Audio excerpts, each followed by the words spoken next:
Welcome to the Marriage Counselor's Corner. Right this way. Your therapist will see you shortly. In the meantime, sit back, kick your feet up on the couch, and get ready to focus on adding very valuable tools to your marriage toolkit. And now your host and marriage counselor, David Taylor. Welcome. How are you guys doing today? If you are listening to this podcast, this is the day that the solar eclipse happened, and I hope you guys got a chance to check it all out. Anyway, I just wanted to say I hope y'all enjoyed the view, and welcome to a brand new episode of the Marriage Counselor's Corner podcast. If you're new to this place, I am your host. My name is David Taylor, and this is a place where you are going to get credible and tangible marriage-related information from a licensed mental health counselor. So you're not going to get information from just somebody who thinks he has good ideas, but I've been in the lab studying, researching, learning, educating myself, and trying to sharpen my saw. Why? So that I can provide this type of information for your marriage. And over the past 19 years of my clinical experience, I believe that I've discovered some things that, if you can apply them to your marriage, will make your marriage healthy. It's going to take it to the next level. And so I want you to see these episodes as a masterclass in marriage, where I take a psychological and practical approach to marriage education and enrichment. Now, this is episode number 15. I know I'm on 15, y'all. I'm consistent. I'm proud of myself because the last time I tried to be consistent, I made it up to 7 episodes, and then I took a hiatus, and then I did, some other podcasts, and I didn't make it this far. And every week I have the same feeling. You know what? Let's just take a week off. Let's just kick the can down the road, and you can do another episode in a week. But you know what? I owe it to you guys to be consistent, and maybe at the end of this season, whenever this season ends, we'll recalibrate and we'll reevaluate to see if this is something that I'm going to continue to do. But for now, I'm locked in. So this is episode number 15. And in today's episode, I'm going to be talking about another topic that this is crucial for helping you to understand where you are in your relationship with your spouse and why things are going the way that they are going. So in today's episode, I'm going to be talking about the 6 stages of marriage. Actually, in today's episode, this is part 1 of a 2-part series. So in this episode, I'm actually going to just focus on the first 3 stages because there's a lot of information. And then in episode number 16, I'll be focusing on the last 3 stages of this particular series. But I want you to pay attention because, see, in my private practice, I get tons of people coming to my office or to work with me virtually. And a lot of times they're coming to me because they're dealing with certain issues. And I realized that, wait a minute, perhaps if you understood where you were and why you were there, you probably wouldn't be reacting the way you're reacting, because certain things are normal depending on the stage that you're in. And then there are things that are abnormal based off of the stage that you're in. It's kind of similar to the 4 seasons of marriage that Dr. Chapman talks about. But in that book, he talks about there are 4 seasons: fall, spring, winter, and summer. And if you don't know the season that you are in, you could be expecting, for instance, spring results, but you're in winter. And if you're in winter, you can't do what you would normally do in spring. And what I found is that a lot of times people, they will be struggling in marriage because they find themselves in a season that they're either not prepared for or they're not anticipating and they don't expect. And so because of that, they are treating the fall or winter as if it should be summer or spring. Well, you're not going to get the same proceeds of a spring in a winter. But there are certain things you can do in winter that you should be doing in winter that you can't do in spring. And so if you mismanage the season, you could be making a whole lot of mistakes just because of ignorance. Remember, I talk about ignorance is the main reasons why marriages fail. And so even if you just knew that, okay, we're in winter, then I could shift my expectations so that I'm not expecting spring results in a winter climate. And the same is the case with the 6 stages of marriage. Like I said, I'm just going to talk about stages 1, 2, and 3 today, but I found that if you are in stage 1, 2, or 3, which, by the way, are the most difficult stages, well, okay, 2 and 3 are difficult. 1 is pretty easy. But if you're in one of those stages, but you're expecting stage 6 results, you're going to be frustrated. You're going to be unhappy, and you're going to start resenting your spouse and maybe doubting that you made the right choice to marry. And so I want to give you information about the first 3 stages. And this is really crucial to understand because especially if your marriage is new or you've been married for 2, 3, maybe 5 years, this information, if you can apply it and you can understand it, it will be tremendously beneficial to helping you to move out of some of these difficult stages. So go ahead and get your pen and pad. I want you to take some notes because this is going to be an interesting topic. And we're going to start with the first 3 stages. The next week, we're going to do the last 3 stages. So please make sure you're sharing this with your spouse. You're talking about this stuff. If it's relevant to you, if it's relevant to someone else, share it with them. Either way I go, I'm about to dive in. So let's get started with the first stage. Now, the first stage of a marriage is called the love addict stage. Yeah, I think you guys know where I'm going with this one. It's called the love addict stage. This is, in my opinion, the most dangerous stage of a relationship and can have the most detrimental effects on your marriage. As a matter of fact, most people get married because of this stage, and then they get divorced when this stage disappears. So this stage, the love addict stage, usually lasts about 3, sometimes 4 years, but usually that 2 to 3 year limit is when this stage starts to evaporate. Now, did you know that research has shown that the brain chemistry of someone during the in love phase is very similar to that of a drug addict or a compulsive gambler? See, there is an increase of chemicals such as dopamine and oxytocin that stimulate the pleasure centers of your brain. And being in love, and I'm using air quotes there, being in love, remember this is the love addict stage, so being in love is very similar to having OCD, or what we call obsessive compulsive disorder, right? You can actually look at the brain scans and you'll see very similar how the brains look, someone who's in the in love stage and someone who's dealing with OCD or having an addiction of some sort. And instead of being obsessively compulsive about a certain behavior, you're obsessively compulsive about another person. And I remember, right, with Mandy, when we were in our love addict stage, man, I would look at her picture all the time. I was fascinated with her. I was obsessed with her. And when I first met her, I practically worshiped the ground that she walked on. I mean, I literally believed that she was perfect and that I was extremely fortunate and the luckiest guy in the world to be in a relationship with her. We talked for like 18 hours on the phone. It was the most bizarre, longest time that I've ever talked to anybody. I thought that we could talk about anything for however long and we would never run out of things to talk about. But we talked forever when we first started to date. And the love addict stage is full of physical attraction and romance. And in this stage, you are usually more physically and sexually attracted to your spouse than anything else, if you're honest, okay? Now, remember this. Just because you are attracted to them, that doesn't mean that you are compatible with them. See, the problem is a lot of people mistake compatibility for attraction.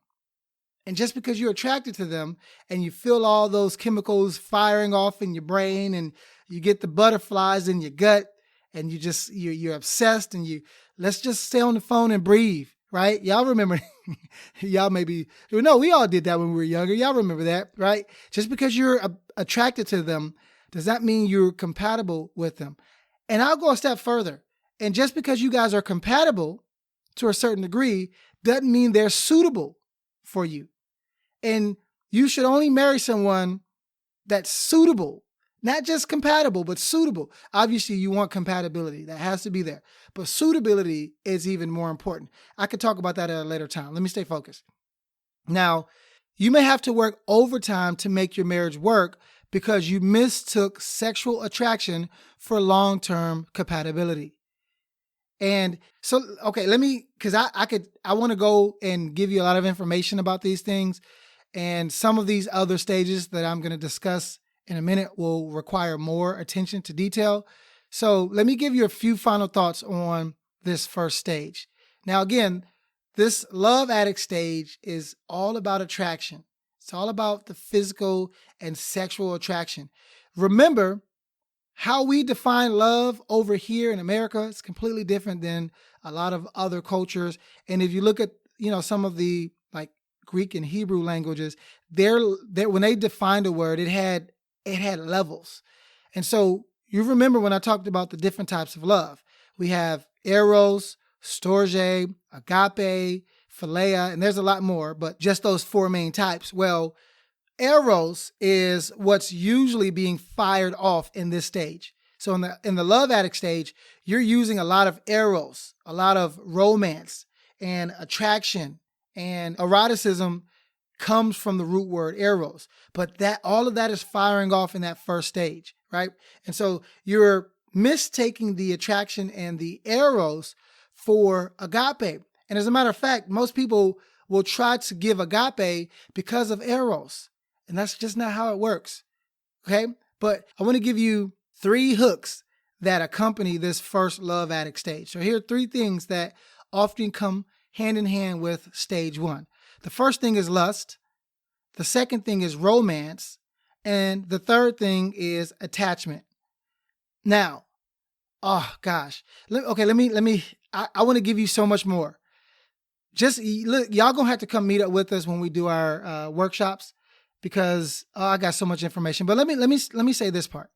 Depending on your past experiences, any one of these triggers or hooks can be activated, thus greatly influencing the reason for your decision to get in the relationship in the first place. So let's just say you have a longing for connection and acceptance. The romance hook may be the one that's easily activated in you. Let's say you grew up with mommy or daddy issues like myself because there were unmet needs that developed at that time. Well, guess what? Your attachment hook will most likely be activated with that. And go back and listen to the previous episode where I talk about the 4 attachment styles. That's very powerful information if you can apply it. Perhaps in a later episode, I'll talk about what to do with the attachment styles if you have a particular insecure attachment style. But for now, go check that out. And let's say you dealt with some type of inappropriate sexual contact. You've been molested. Let's say you came across pornography at a young age. I know I found pornography at 12. Let's say you just learned something really bad about physical contact. Well, you may have your lust need activated or that lust hook activated, right? And usually it's a combination of one of those 3 that make it easy to get caught up in the love addict stage. So for now, just understand that there's the very first stage is the love addict stage. And this is the most dangerous because this is what usually compels people to make long-term decisions off of this. Okay. And I could tell you stories, but I ain't got that kind of time. All right, let me go to stage 2 because this stage is, oh man, this is very important. Most people don't even realize that this stage exists. So stage 2 of the 6 stages is called the mirror stage. And in this stage, the power struggles are the most prevalent and the most destructive. I'll talk about what that looks like in a minute. This is where both doubt and reluctance are first introduced into the relationship. And just because you have doubts and just because you have reluctance for the relationship doesn't necessarily mean that you're going to do something about it, but at least you start to feel and experience some of this because the love addict stage starts to wear away. And remember, I said that it usually lasts about 3 years. So around year 2, year 3 of the relationship, depending on how long you've been in relationship or known your significant other, the mask starts to wear away, which, the mask is associated with the love addict stage. And then you start to see the mirror. And remember, you've heard me say this before, God does not intend for your marriage to make you happy. He intends for it to make you holy. You've also heard me say that your marriage is a mirror, and stage 2 is the mirror stage. Now, here's an important concept to remember. As humans, we are wired for both connection and protection. That goes hand in hand with what it means to be a human. So, depending on what stage of your marriage you are in, you will either be more prone to connecting with your spouse or protecting yourself from your spouse, especially if they didn't do a good job at creating the safe place. Now, usually, if we feel threatened or if we feel unsafe, we protect ourselves from being vulnerable. This notion is extremely true at this stage in your relationship. Here's something that I want you to remember. Men usually have 2 areas of vulnerability. So wives, if you're married to a husband, these 2 things you want to remember. Husbands, remember these 2 things, okay? We usually have 2 areas of vulnerability. And in marriage, these things are heightened the most. And women usually have 1. Even with this truth, you may find, no matter if you're a man or a woman, that you have all 3. So men are the most vulnerable when they feel criticized or when they feel incompetent. Women, on the other hand, feel the most vulnerable when they don't feel connected. And remember, you've heard me say men marry for the validation of their masculinity and to feel significant.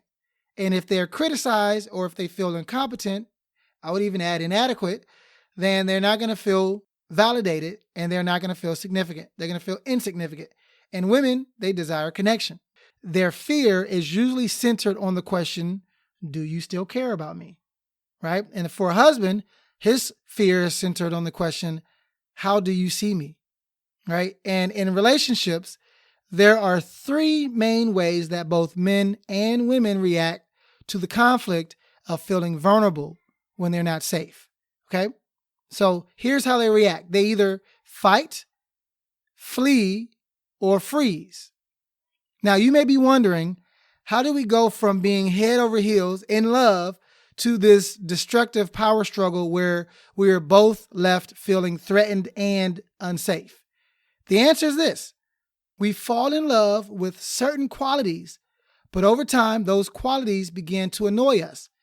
So instead of seeing all of the ways that we fit together, all of the ways that we're compatible, as we did in the first stage, now we see all of the ways that we are different. And on a deeper level, we begin to see our true selves reflected back to us when we look at our spouse instead of the mask that we wore when we first met them.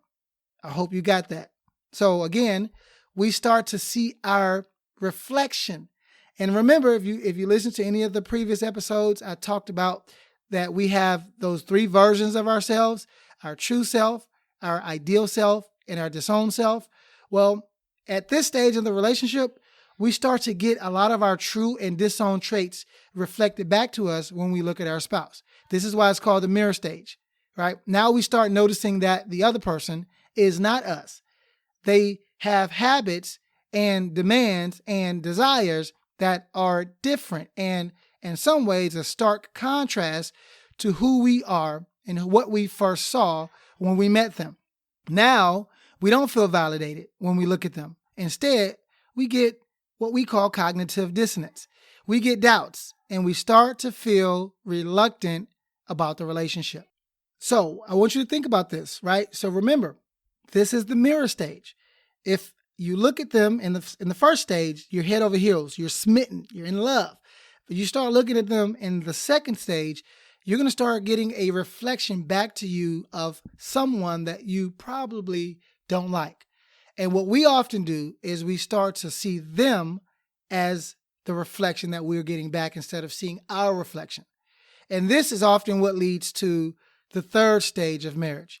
Now, I will say this before I move on about this stage. Just because you feel some level of reluctance doesn't necessarily mean that you react to it. And I have found, just hear me out, men tend to react to this stage more than women do. Now, women will feel this. They will even have some sense of displeasure and even some level of resentment because you are different now than who you used to be. But because women marry for connection, they tend to stick it out. They tend to push through this. Whereas men, dudes, we say, look, now, if I'm not getting what I want, if I don't feel validated, if I don't feel significant, maybe, perhaps I made the wrong choice. And again, I could spend time talking about this, but I did a whole podcast on the psychology of a reluctant spouse. So go and check that one out if you need more information. But just know men struggle with this second stage more than women. I've also found women tend to marry potential. So in the first stage, they get a glimpse of what the future will look like. And so they marry towards the future. Men marry the present. And so in the first stage, this is who you showed up as. This is who I'm marrying, not nobody else, not the person that's going to get baby weight. That's the person that's going to get wrinkles, not the person that's going to lose their desire to have a nightlife, or, they ain't looking for that person. They marrying the person that they saw at the front of the church when they said, I do. So men tend to marry the present. And when the present moves and the person changes, they are stuck. They not stuck with the person, they're stuck in the past. And so this is why they often struggle, because who you are becoming is no longer validating who I am, because it's not who I married. It's not who you used to be, right? And so this often leads to the third stage. And I'm not going to talk about all 6 again today. I'm just going to do these first 3. So let's see if I can stick to 30 minutes. Y'all know how I get down. But anyway, let me go and talk about the third stage.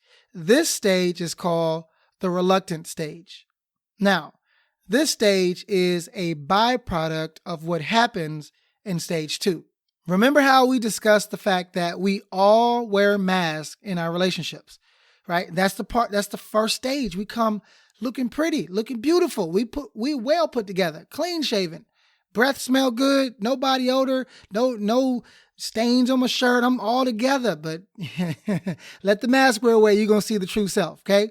And those masks are our ideal selves, or who we want others to see us as.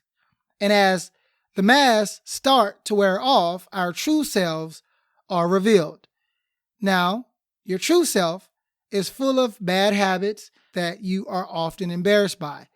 This is the person that you are insecure about and you seek to keep hidden. And as you begin to see this image, your true self reflected back to you when you look at your spouse, well, you lose the sense of excitement and joy and pleasure that you once had when beholding your partner. Because again, you're not really seeing them reflected back to you so much as you're seeing your true self. Because you guys, the mask on both of y'all are starting to wear off. And instead, you get a strong sense of insecurity and discomfort.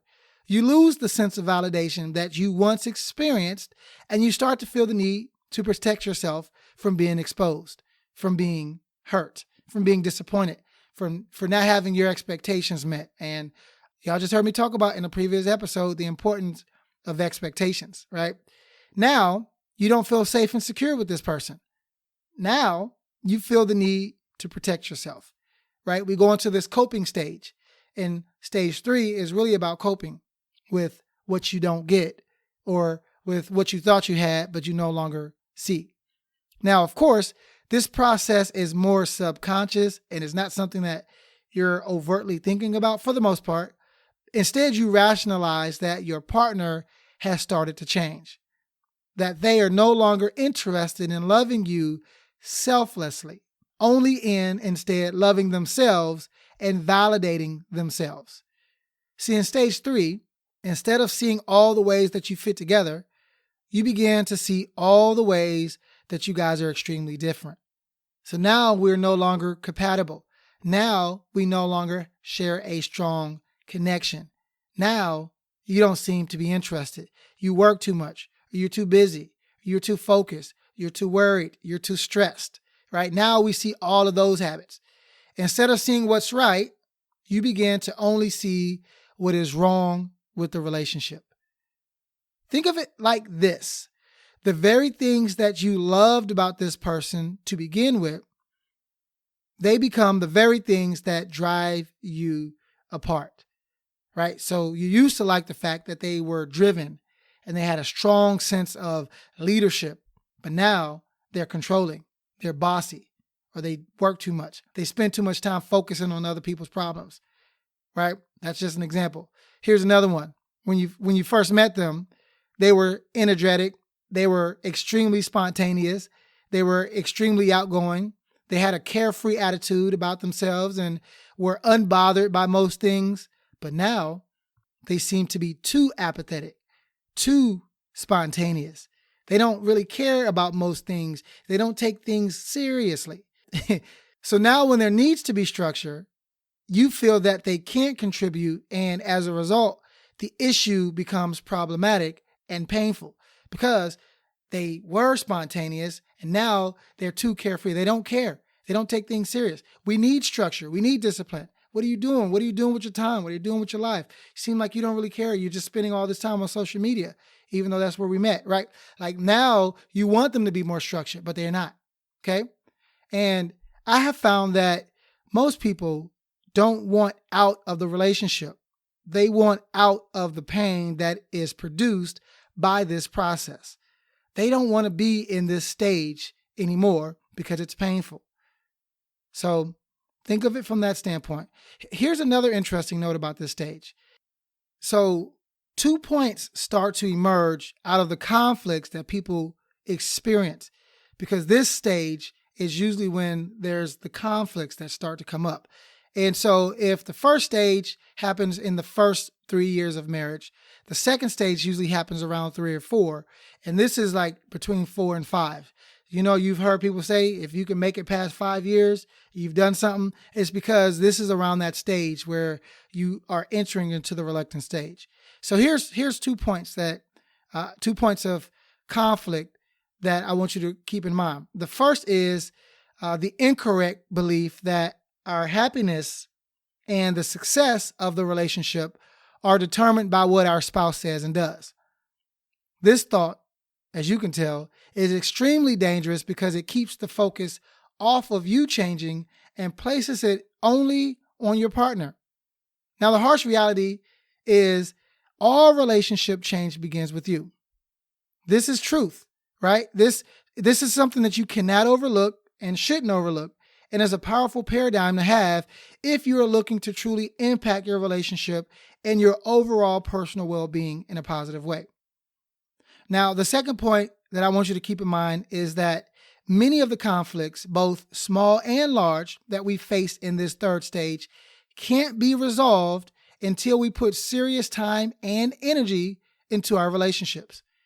That means that it is very possible for you to get stuck in this reluctant stage, as getting out of it means that you have been intentional about getting out of it, right? Now, again, try not to be too wordy. A lot of times you get stuck and you think that it's just going to change on its own, when really change starts with you being intentional. You have to be intentional about getting unstuck. Otherwise, you will stay stuck.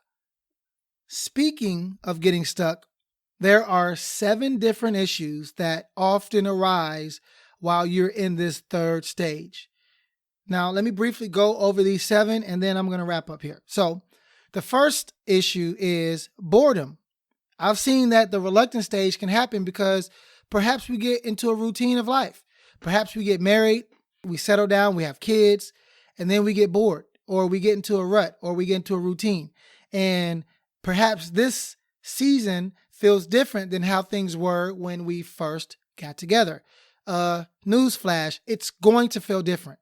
That's how it happens. So a lot of times people mistake settling into marriage as boredom, right? This is where people feel life gets too predictable, where, like I said, you get stuck in a rut. And so just be mindful that this is an issue that can come up. A second one is depression. And this is a byproduct of being stuck for too long without having your high expectations of marriage answered in the first place. So you will actually start to feel depressed and then react because of the fact that what I expected to happen is not happening. Another one, number 3, is betrayal. This happens when spouses shift from loving unconditionally to loving conditionally. And most affairs happen at this point, right at the third stage of marriage, the reluctant stage, which is often why we have reluctant spouses, okay? And the fourth issue that often comes up is eggshell walking. Now, this is when you begin to walk on eggshells so that you don't set off the other person.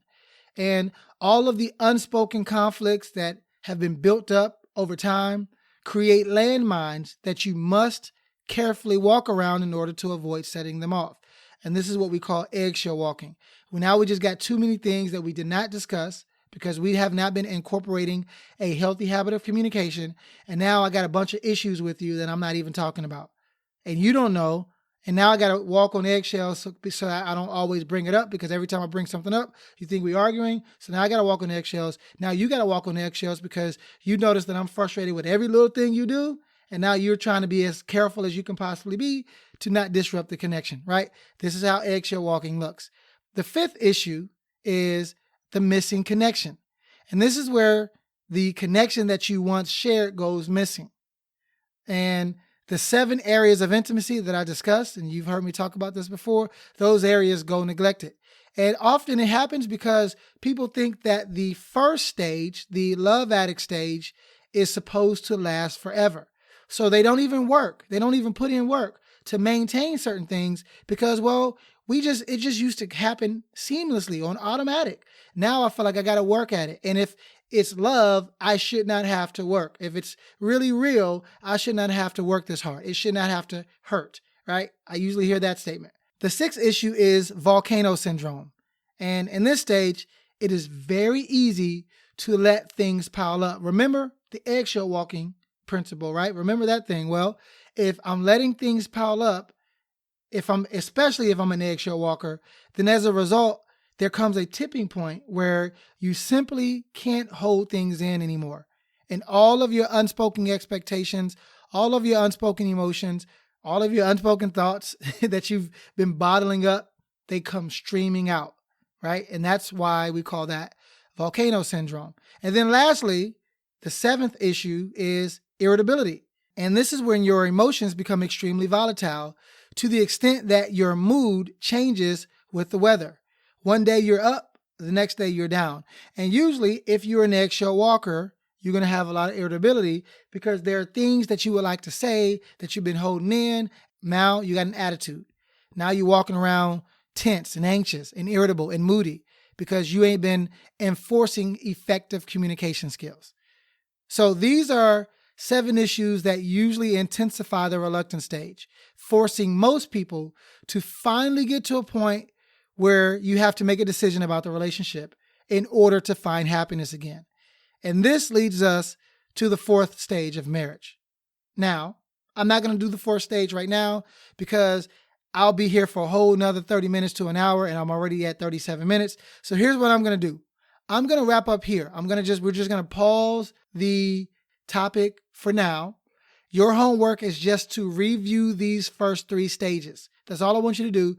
Review these first 3 stages and see if these stages match where you are. See where you are. Are you in stage 1? Are you in stage 2? Or are you in stage 3? And if you're not, it's probably because you're in stage 4, 5, or 6. And in that case, next week, we're going to cover those last 3 stages. So for now, process this information, take your notes, check in with your spouse, be honest, okay? Because I want you to make sure that you're aware of this. And once we bring all this to a head, I'll talk about what do you do? How do you manage these stages if you're there, okay? But for now, I just want you to know what these stages are. Actually, you know what? Let me be honest. Hopefully I have time in the next podcast to go over how do you manage these stages. If I don't, come to our Mastering Marriage workshops and you'll get all of this times 1,000 because we're going to go really deep, really deep. But anyway, here's what I want you guys to do. If you have not subscribed to this podcast, please go and subscribe. You can go to Castbox, Spotify, iTunes, YouTube, anywhere that you get your podcast episodes, go and download and then subscribe. Share this with someone else. I want you to make sure that you're sharing the wealth, spreading this information out there to others who may need it. And I also want you to, send in your questions or your comments if you have them, okay? Otherwise, that's it for today. We're going to be done. See? It's easy, quick and easy. And We just talked about the first 3 stages of the 6 stages of marriage. In episode 16, we're going to go and do the last 3 stages, and then we're going to go and move to something completely different in episode 17. So for now, I just want to say thank you for showing up to the Marriage Counselors Corner podcast. And I appreciate you for your attention to detail, for focusing, for coming prepared. And I want you to join me on episode 15, where we're going to wrap up this discussion. Also, do me a favor, make sure that you are leaving me an honest rating and review. You know what? I might have to start reading my reviews, because those, man, there was one that just touched my heart and I really want to read it. So I'll probably read that one next episode, because it was really, really powerful. But go to your podcast subscriber and leave me a rating and review, okay? Otherwise, I'll look forward to speaking with you guys in a week. Stay focused, stay strategic, study, and I'll talk to y'all soon. Deuces. Thanks for stopping by for your seat on the couch at the Marriage Counselors Corner. Remember, go to marriagecounselorscorner.com to schedule your next session. Also, don't forget to subscribe to this podcast so that you never miss a session. We look forward to having you back on the couch soon. Bye-bye now.